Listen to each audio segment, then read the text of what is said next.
MDH, ये नाम आपने जरूर सुना होगा। इवन आपने अपने खानों में इनके मसाले का टेस्ट भी जरूर लिया होगा। MDH के मसाले इंडिया के अलावा 100 देशों में एक्सपोर्ट किए जाते हैं। मगर क्या आप ये जानते हैं कि इसकी शुरुआत 5वीं पास तांगे वाले ने की थी। आज इंडिया में MDH एवरेस्ट के बाद दूसरा सबसे ज्यादा बिकने वाला मसाला है। टोटल स्पाइसेस की बात करें तो MDH 60 अलग अलग तरह के मसाले बनाता है। एंड इसके लास्ट ईयर रेवेन्यू की बात करें तो इनका लास्ट ईयर रेवेन्यू 2300 करोड़ रुपए का था। कहानी की शुरुआत होती है ईयर 1919 में, जब सलाईकोट के अंदर धर्मपाल गुलाटी जी के फादर चुन्नीलाल गुलाटी इस कंपनी की शुरुआत करते हैं। धर्मपाल गुलाटी जी 5th क्लास को पास आउट करके स्कूल ड्रॉप आउट कर देते हैं। धर्मपाल गुलाटी जी का मन पढ़ाई में बिल्कुल भी नहीं था, जिसके बाद वो स्कूल ड्रॉप आउट करने के बाद कई तरह के काम करने लगते हैं, जैसे शीशे बेचना, साबुन बेचना और मेहंदी बेचना। मगर धर्मपाल गुलाटी जी का मन किसी भी काम में नहीं लगता है। फिर इनके फादर चुन्नीलाल गुलाटी जी इन्हें अपनी दुकान पर बैठने के लिए बोलते हैं। थोड़े समय बाद धर्मपाल गुलाटी का मन अपनी दुकान पर लगने लगता है। फिर अनफॉर्चुनेटली 1947 का टाइम आता है, जब भारत और पाकिस्तान का बंटवारा हो जाता है, जिसके बाद सलाईकोट पाकिस्तान के हिस्से में चला जाता है। धर्मपाल गुलाटी अपनी फैमिली को लेकर अमृतसर आते हैं। अमृतसर में कुछ समय बिताने के बाद वो दिल्ली शिफ्ट हो जाते हैं। धर्मपाल गुलाटी अपने व्यापार की शुरुआत दिल्ली में एक रिक्शा चलाने से करते हैं, जिस रिक्शे पर वो छोटे लेवल पर मसाला बेचते हैं। धर्मपाल गुलाटी काफी स्ट्रगल करते हैं, लेकिन अपने सपने और मेहनत के जरिए सफलता की बुलंदियों को छूने लगते हैं। धर्मपाल गुलाटी नहीं जानते थे कि उनका यही ब्रांड आगे चलकर 17,000 करोड़ रुपए की कंपनी खड़ा करेगा। MDH, जिसका मतलब महाश्याम दी हट्टी है। 1948 में धर्मपाल गुलाटी इसी नाम को लेकर अपनी दुकान की शुरुआत करते हैं। उस समय इंडिया के अंदर काफी कम दुकानों पर मसाला बिकता था, तो धर्मपाल गुलाटी के लिए अपने मसालों को बेचना काफी क्रिटिकल हो रहा था, क्योंकि उनसे पहले ही जो मसाले मार्केट में सेल हो रहे थे उन्होंने ही पूरा मार्केट कैप्चर किया हुआ था।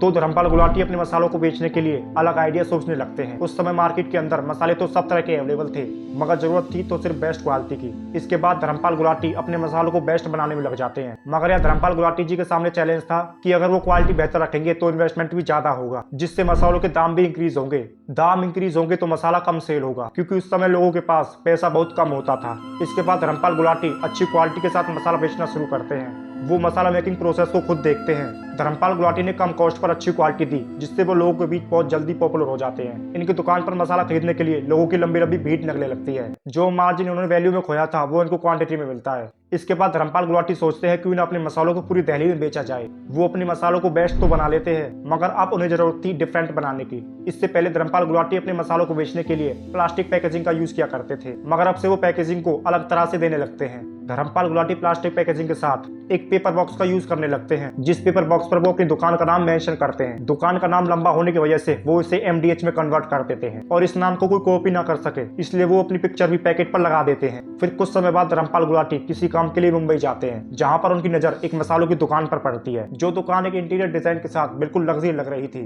धर्मपाल गुलाटी जी भी अपनी दुकान को ऐसा ही डिजाइन करने की सोचते हैं। जिसके बाद धर्मपाल गुलाटी दिल्ली आने के बाद दुकान को शानदार बनाने में लग जाते हैं, जिसके लिए वो सबसे पहले एक बड़ी जगह खरीदते हैं, जिसमें वो बड़े साइज की दुकान बनाते हैं और अपने मसालों को बिल्कुल वैसे ही डेकोरेट करते हैं जैसा उन्होंने मुंबई में देखा था। इसके साथ ही वो अपनी दुकान पर MDH का एक बड़ा बोर्ड भी लगाते हैं, जिसके बाद उनकी क्वालिटी अलग, दुकान भी अलग और पैकेजिंग भी अलग हो जाती है। MDH के मसालों की सेल डे बाय डे बढ़ने लगती है, जिसके कुछ समय बाद धर्मपाल गुलाटी अपने मसालों की एड भी चलाना शुरू करते हैं, जिसके बाद इनका मसाला ओवरऑल इंडिया में पहचान बनाने लगता है। एडवर्टाइजमेंट के बाद मसालों की डिमांड भी बढ़ने लगती है, मगर इनके पास इतनी बड़ी टीम नहीं थी जिससे वो पब्लिक की डिमांड को पूरा कर सके। यही सब देखते हुए धर्मपाल गुलाटी अपनी टीम को बिल्ड करने में लग जाते हैं, जिसमें वो सबसे पहले अपने रिलेटिव्स को ऐड करते हैं।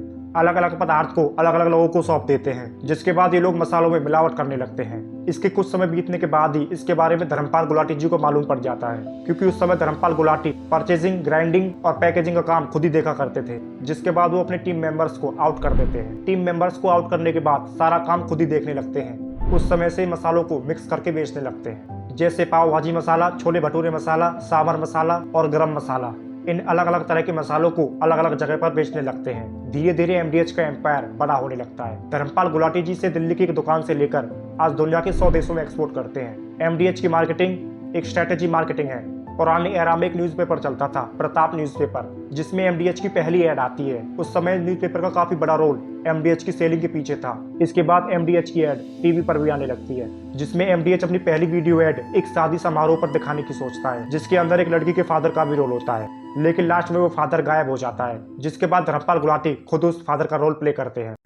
जो भी पके ऐसा पके, जहाँ भी जो हो खींचा चला आए MDH मसाले।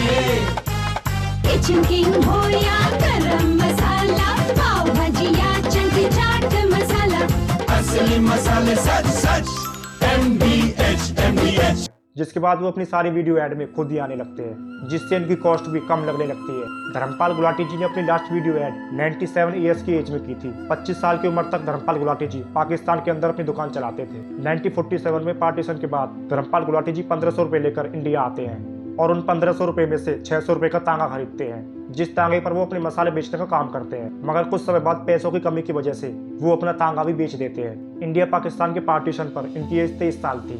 धर्मपाल गुलाटी जी आज समाज सेवा में भी काफी योगदान करते हैं। इन्होंने शिक्षा, स्वास्थ्य और अन्य चीजों में योगदान किया है। 1990s के दशक में एमडीएच ने इंटरनेशनल मार्केट में कदम रखा, जिसके बाद एमडीएच को विदेशों में भी पहचान मिलने लगी। एमडीएच के मसाले आज 100 देशों में एक्सपोर्ट होते हैं। एमडीएच कंपनी के 2022 से 23 के रेवेन्यू की बात करें तो इनका रेवेन्यू 3100 करोड़ रुपए का रहा था। एमडीएच की पूरे इंडिया में टोटल 15 फैक्ट्रीज है, जिसमें 60 अलग अलग तरह के मसाले बनाए जाते हैं। इन 15 फैक्ट्रीज में एक ही दिन में 30 टन से भी ज्यादा मसाला प्रोड्यूस करने की ताकत है। एमडीएच मसालों के अलावा चावल और कपड़ों का भी व्यापार करता है। साल 2017 में मसाला किंग सबसे ज्यादा सैलरी पाने वाले कंज्यूमर गुड्स प्रोडक्ट कंपनी के सीईओ थे। धर्मपाल गुलाटी जी 2020 में IIFL horn India rich list में शामिल थे, जिसमें वो भारत के सबसे बुजुर्ग अमीर शख्स थे। 1500 रुपए से शुरू हुई एमडीएच कंपनी आज 17,000 करोड़ रुपए की कंपनी बन चुका है। 2019 में भारत सरकार ने धर्मपाल गुलाटी जी को भारत के तीसरे सबसे सर्वोच्च पुरस्कार से सम्मानित किया था।